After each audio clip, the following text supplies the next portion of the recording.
Simon & Schuster Audio presents Einstein, His Life and Universe by Walter Isaacson. Read by Edward Herman.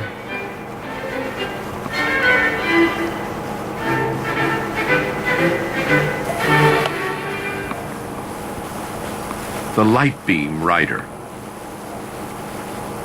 I promise you 4 papers, the young patent examiner wrote his friend.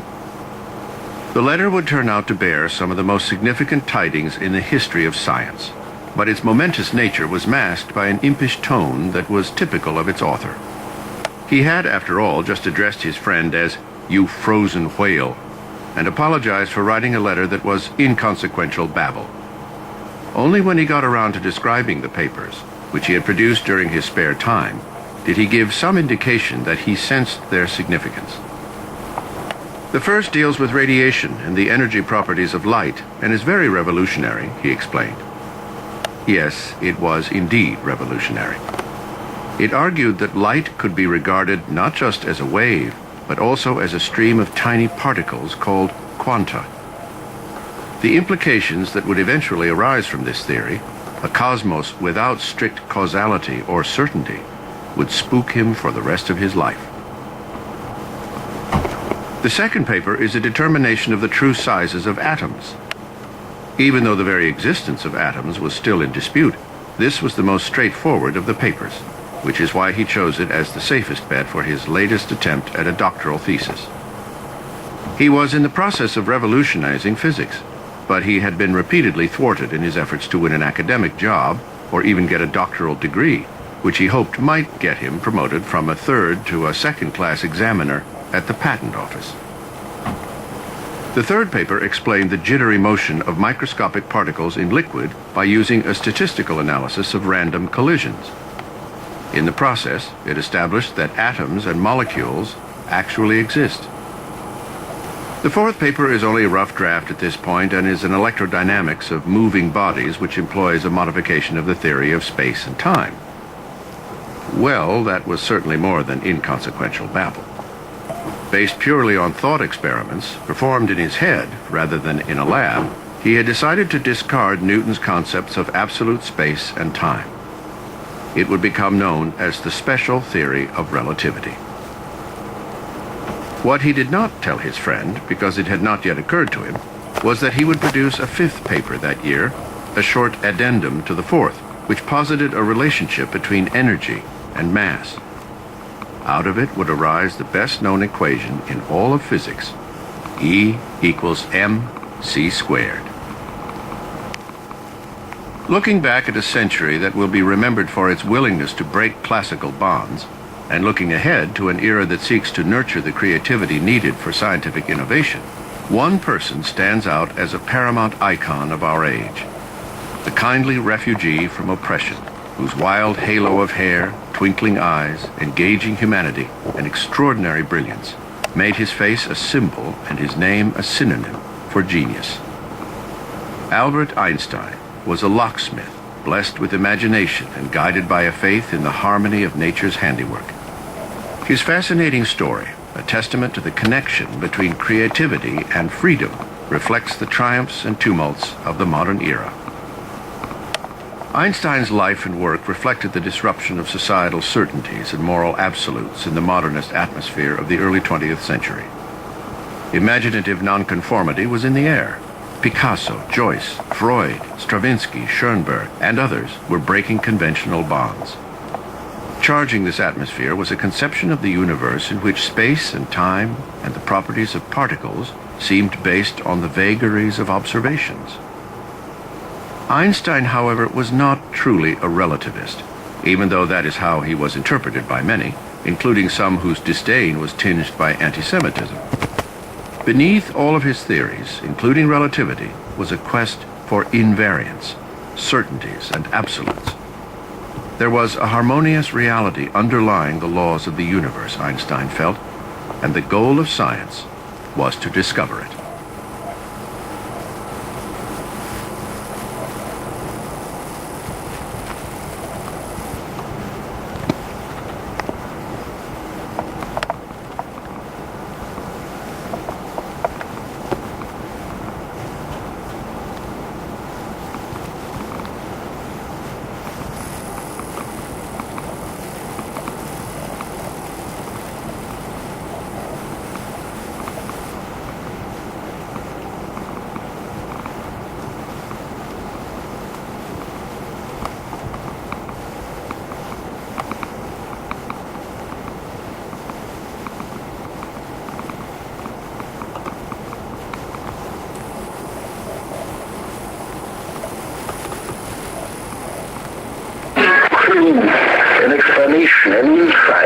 much deeper insight into what's going on than ever before. And I often use the expression, a joy of insight. And this is one of the most beautiful feelings as a scientist. And it happens perhaps once a year, when you find something new or when you hear something new and get the idea, understood something. You have this joy of now seeing deeper into the riddles. And without that joy, the life of a scientist would be very dull. Now, these ideas of quantum mechanics were so inspiring, so deep, and so, I would say, wonderful, that I believe it helped me a great deal, and must have helped others too, of my colleagues, to survive, to be mentally sane during this terrible time of Nazism and persecution in the 30s. We always had the idea that here is something great. And I often say to my students when they speak about the bad times, there were two things that kept me alive and human. And this is, I usually say, it is Mozart and it is quantum mechanics.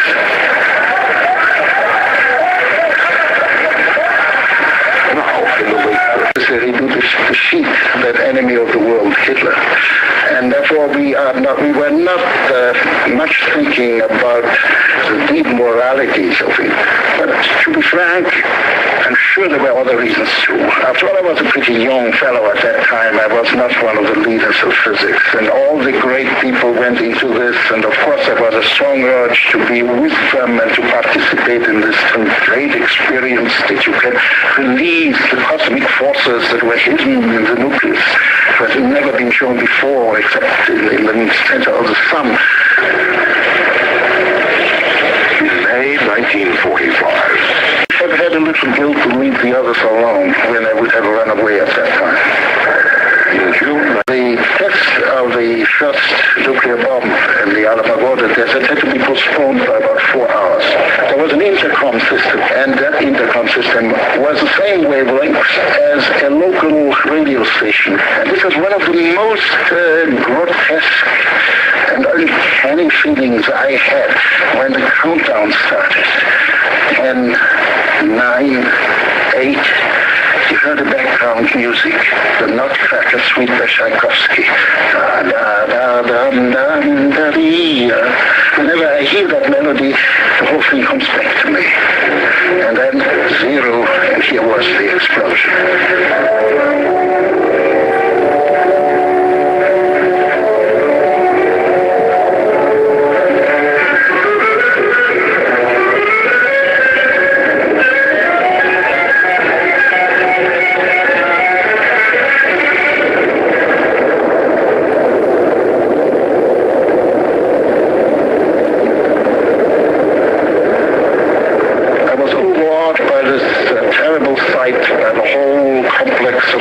That will come with all this.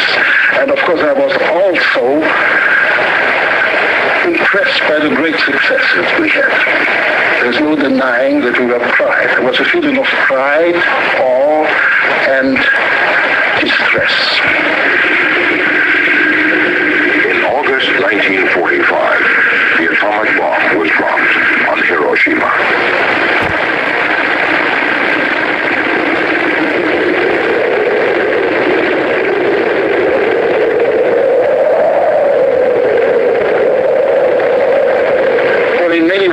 It changed my life in many respects.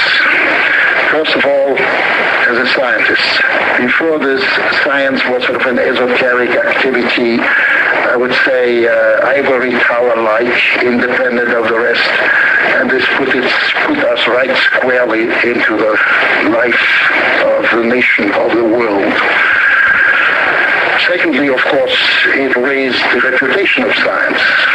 It was then very easy to get good jobs and support for research, which are all things that are perhaps not of primary importance, but they are of importance.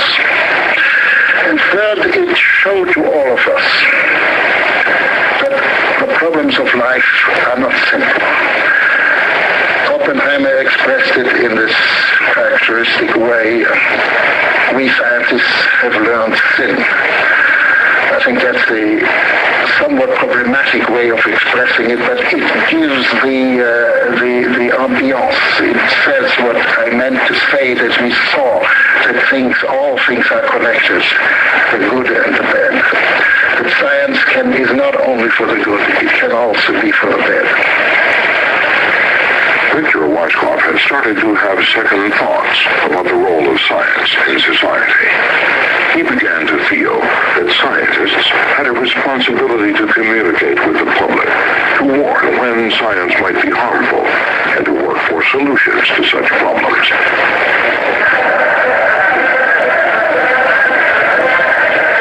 After the war, Weisskopf renounced atomic bomb work. He joined other scientists in an effort to achieve international control of nuclear weapons. But there was little public or political response at that time, and these concerns got nowhere. But it did set Weisskopf on a path which he would always follow. Meanwhile, the Cold War was developing, and the government and military had now learned the value of science applied to war. They poured money into research. Soon, 1 out of every 2 scientists was supported by military grants. Even Weisskopf did some military work, albeit non-nuclear. World War II has shown that those egg-headed physicists can be quite useful. So let's support them so that in case of another war, we have them ready again. I think that's what's essentially the philosophy. There were very few strings attached to that money. So there were some of us, and I include myself, who were a little leery. We didn't like this idea that our great science now is almost exclusively supported by money coming from the armed forces. But it was a fact. Weisskopf had now gone to the Massachusetts Institute of Technology to teach and to write a textbook on theoretical nuclear physics. This book became the Bible for university students for 2 decades to come. Meanwhile, on the experimental side of physics, scientists were building bigger and bigger machines. Machines for particle research to probe into the nucleus, the very center of the atom. These cyclotrons, or accelerators, shoot beams of electrons and nuclear particles at great speed or energy to collide with other minute particles. It is one of the paradoxes of quantum mechanics that the smaller the object is, the higher energy do you need to get into it. That means also the larger instruments you need. And so the cyclotrons began to grow. Before the war, every university could have a cyclotron. After the war, the new instruments, synchrotrons, accelerators became so big that the university can no longer afford it, and it must be on a national scale. And then something came about which is called big physics. It means it is no longer the one man with a few assistants who does the experiment, but a whole team